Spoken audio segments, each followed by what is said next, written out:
Heimir, getið ekki að undirbúa meistaraballið núna? Við þurfum eitt sigur í viðbót, það klárt.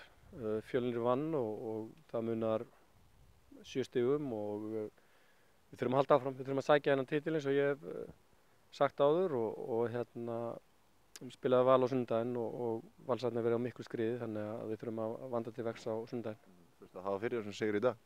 Já, algjörlega, mér finnst Fylkismennir virkilega flottir í þessum leik. Þeir voru vel skipulagðir, öflugir í skyndisóknunum og skildu allt eftir á vellinum og fyrri hálfleik vorum við svolítið óagaðir í varnarleiknum og vorum langt frá mönnum okkar og ekki nálægt hvor öðrum og ekki hjálpast að við þetta. Mér fannst að laga það í seinni hálfleik, vorum betri í seinni hálfleik og sýndu karakter að koma tilbaka á erfiðum útivelli og vinna leikinn.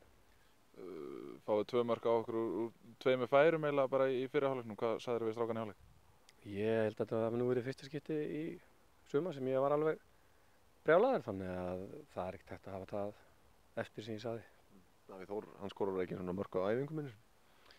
Nei, ég trúði þessu ekki þegar ég var satt hann á bekknum að hann hefði skorað en hann sýndi alvöru karakter og alvöru fyrirliði, hann kláraði leikinn fyrir okkur.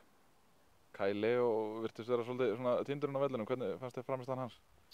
Já, hann kom inn á móti Breiðablik, stóð sig gríðarlega vel og við vildum gefa honum tækifæri í dag. Hann var ágætur á köflum en auðvitað tekur tíma, hann er náttúrulega komið í glugganum og það tekur tíma að komast inn í hlutina og hann fær fleiri tækifæri og hann er hörkuleikmaður og hann ætlar að standa sig vel fyrir að fá.